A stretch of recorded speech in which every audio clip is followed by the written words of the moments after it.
अध्याय 6वां ध्यान योग, श्लोक क्रमांक 20 से 25।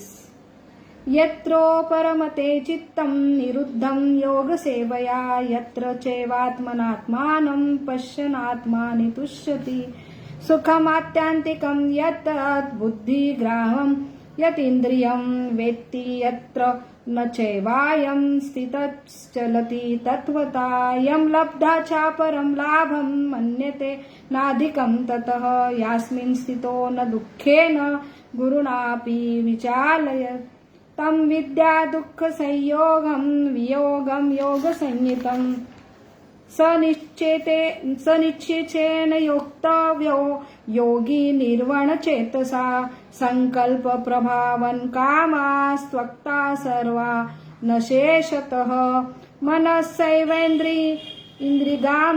विनियगम्यं समत्तत शनेः शनेः उपरमेत बुद्ध्या धृति गृहीतया आत्मसंस्तमना कृत्वा न किंचिदपि चिंतयेत्।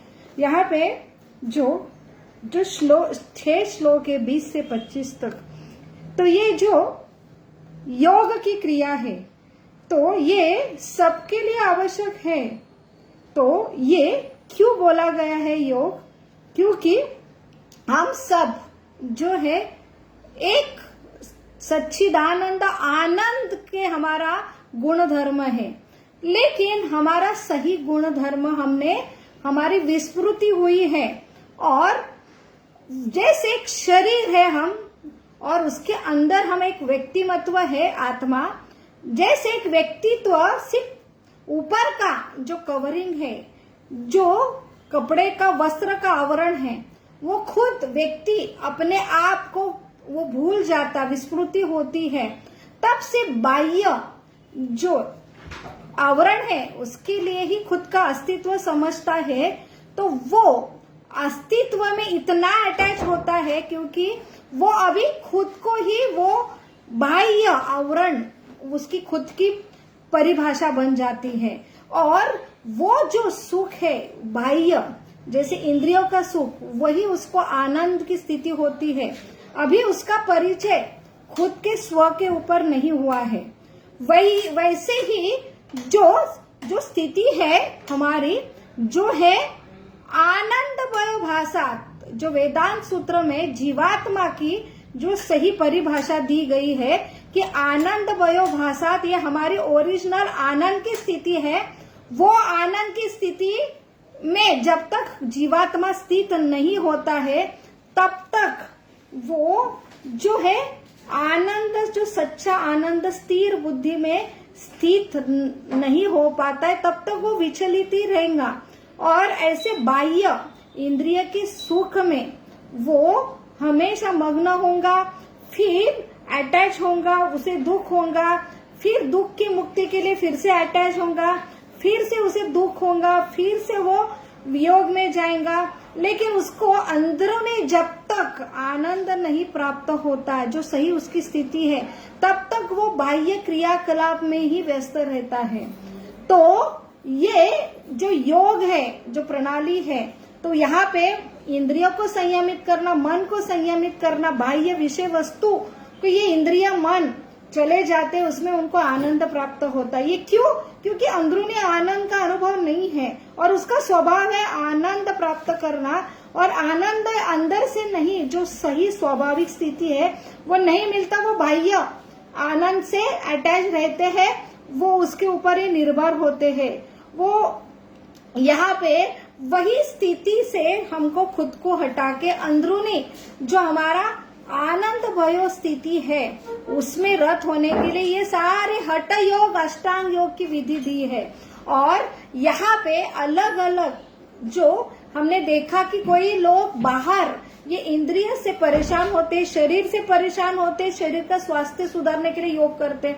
मन, क्योंकि उसकी गलती है कि वो अंदरूनी आत्मा का आनंद में स्थित नहीं, इसलिए बाह्य क्रियाकलाप पे बसते और वहां पे वो बहुत ही, उसे क्या होता है, दुख मिल रहा है, इसलिए वो मन से बहुत ही विचलित है। और इसलिए मन को शांति प्राप्त करने के लिए ऐसे योग क्रिया करते। कोई सिद्धि पाना चाहता है और कोई ये बाह्य क्रियाकलाप ही दुख का कारण है, ये जगत दुख का कारण है, शरीर दुख का कारण है, इसलिए वो खुद को शून्य में लाना चाहते हैं। तो यहाँ पे ये जो कैवल्यम ये स्थिति है, वहां पे अलग अलग परिभाषा है कि कैवल्य का अर्थ है ये इंद्रिय मन मुझे दुख देता है, इसको शून्य में लाओ और परमात्मा में जाके विलीन हो जाओ। ये स्थिति कैवल्य की जो एक सिद्धांत है अध्यात्म का, मायावाद सिद्धांत, जो आधा ज्ञान है कि हम आत्मा है, लेकिन आत्मा का सही स्वभाव है कि भगवान के साथ एक जो संबंध है प्रेममय, जो सेवा का संबंध है, वो भगवान और हम अलग होके जो स्थित करना है। जैसे पिता और पुत्र दोनों अलग है और दोनों एक दूसरे से प्रेम करते हैं, एक दूसरे की सेवा करते हैं, तो वो सही आनंद है। लेकिन एक शरीर में ही विलीन होना है, वो कैवल्य की स्थिति जो मायावाद सिद्धांत देते हैं। वो उन्हें लगता है ये स्थिति परमानेंट स्थिति, ये जो योग की सिद्धि है। लेकिन सही योग की सिद्धि है जो है हमारा खुद का स्वरूप जानना, और खुद का स्वरूप में स्थित होना जो है भगवान को जानना और उनके सेवा में रत होना, वो सही आनंद भय भाषा जो स्थिति प्राप्त कर लेता है, जो सही स्थिति है, तो वहां से उसका पतन नहीं होता। यहाँ पे ये श्लोक में 20 से 24 श्लोक में भगवान यही समझा रहे कि अपनी ओरिजिनल स्थिति जब कोई प्राप्त कर लेता है, वो इतनी आनंदमय स्थिति होती है कि उसे फिर बाह्य जो क्रियाकलाप है, जो निचला आनंद है, वो उसको प्राप्त करने की इच्छा नहीं होती और वहां पे उसका पतन नहीं होता है। तो हम एग्जाम्पल में देखेंगे, जैसे हठ योग पद्धति, ध्यान योग पद्धति, विश्वामित्र जी ये ऐसे योगी थे, लेकिन शुरू में वो अपने काम वासना के लिए उनका पतन हुआ। जब मेनका उनके पहला उनका जो पतन का कारण बना, और उसके बाद जो उनका, और जब उन्होंने खुद को संभाला और फिर से वो ध्यान में गए, तब उनको जो क्रोध, ये उनका दूसरा पतन का कारण हुआ जब उर्वशी आई। तो यहाँ पे एक पतन होता है ऐसे बड़े बड़े योगी का, तब हम जैसे ये साधारण व्यक्ति हठ योग की प्रणाली करते हैं, तो निश्चित ही जब तक अंदर तक आनंदमय स्थिति जो है भगवान की जो दिव्य अनुभूति और उसमें सही जो सेवा में हम स्थित होते हैं, जब तक वो आनंद प्राप्त नहीं होता है, तब तक ये बाह्य क्रिया के लिए हम फिर से आकर्षित होते हैं और फिर से वही स्थिति में आ बैठते हैं। तो यहाँ पे ये जो योग की स्थिति है बाह्य रूप से बहुत ही ऐसा लगता है कि बहुत दुष्कर है। कैसे इतने जन्म जन्म की इंद्रिय की आदत है एंजॉयमेंट की, बाह्य एंजॉयमेंट, इंद्रिय है उसे अंदर का एंजॉयमेंट पता नहीं, इसलिए बाह्य एंजॉयमेंट में है। तो इंद्रिय मन का ये लगाव है इतने जन्म जन्म का, उनको तोड़ना ये बहुत दुष्कर लगता है। तो यहाँ पे भगवान यही कहते हैं कि एक है जो है आरोह पद्धति, अपने प्रयास पे हठ योग से उनको संयमित करना, और दूसरी है अवरोह पद्धति जो है भक्ति योग, कि भगवान को शरण जाना है और भगवान को ये समर्पित करना है, क्योंकि हमारा प्रयास बहुत ही छोटा है।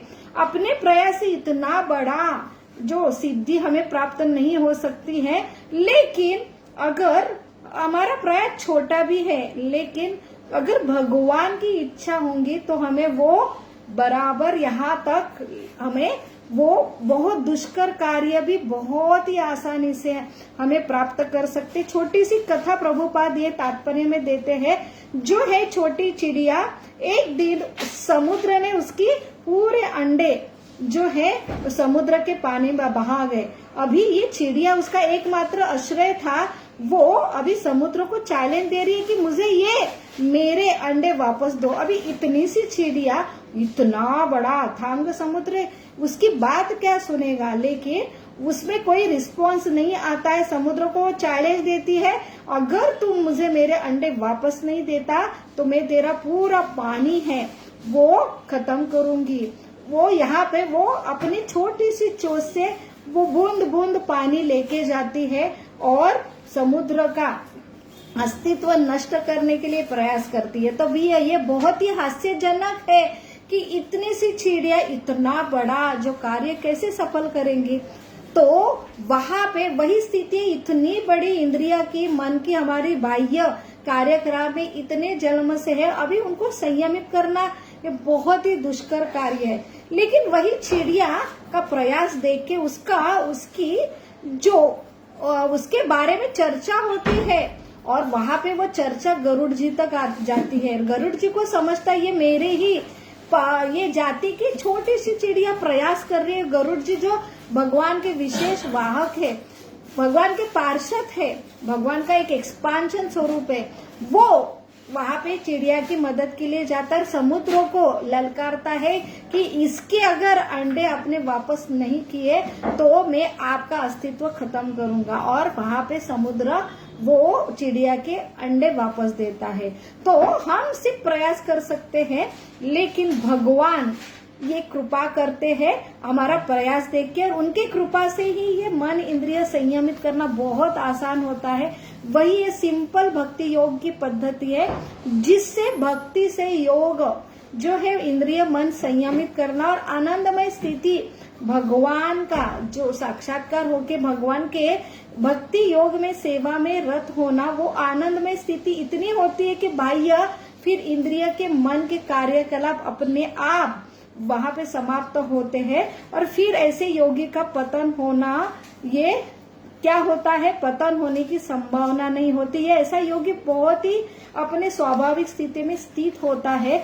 वो वैसे ही शनि शनि तो धीरे धीरे अपने जो बुद्धि से वो कंटिन्यू भगवान के ऊपर पूरा विश्वास करते, उत्साहात निश्चयात धैर्य तत्त कर्म प्रवर्तत। तो यहाँ पे उत्साह से, निश्चय से, धैर्य से कि नहीं, ये मैं भगवान के ऊपर आश्रय है, भगवान मुझे एक दिन इसमें फल देंगे, और वही उत्साह से, निश्चय से, धैर्य से ये योग की प्रणाली लगता है। तो योग की प्रणाली है कि सारे जो कर्म है इंद्रिया के भगवान की सेवा में लगा। ये शरीर मुझे दिया है, ये घाटे का सौदा है, लेकिन वही शरीर का उपयोग जो है, इंद्रिय का उपयोग है भगवान के सेवा में लगाना, और सेवा में कंटिन्यू एंगेज होने पर अपने आप ये सारे इंद्रिया और मन संयमित होके जो ओरिजिनल आनंद भय स्थिति हम प्राप्त कर सकते हैं। जो है सही, जो वेद है भगवान ने सार दिया है भगवत गीता में, सिंपल गुरु साधु शास्त्र इनके निर्देशन पे हम जो धैर्य उत्साह ये बना रखेंगे तो एक दिन ये कंट्रोल करना, संयमित करना बहुत आसान होगा, और फिर हमारी आनंदमय स्थिति हमें प्राप्त होंगी और जहां से पतन होना बहुत ही असंभव होगा। तो यही हमें छह छोगों के तात्पर्य में जो भगवान समझा रहे, तो बहुत आसान है प्रभुपाद के तात्पर्य से ये समझना। बहुत बहुत धन्यवाद। हरे कृष्णा कृष्ण कृष्ण हरे हरे, हरे राम राम राम हरे हरे। कल हम श्लोक क्रमांक 26 से आगे बढ़ेंगे, जो है अध्याय 6वां ध्यान योग। हरे कृष्णा। दंडवत प्रणाम।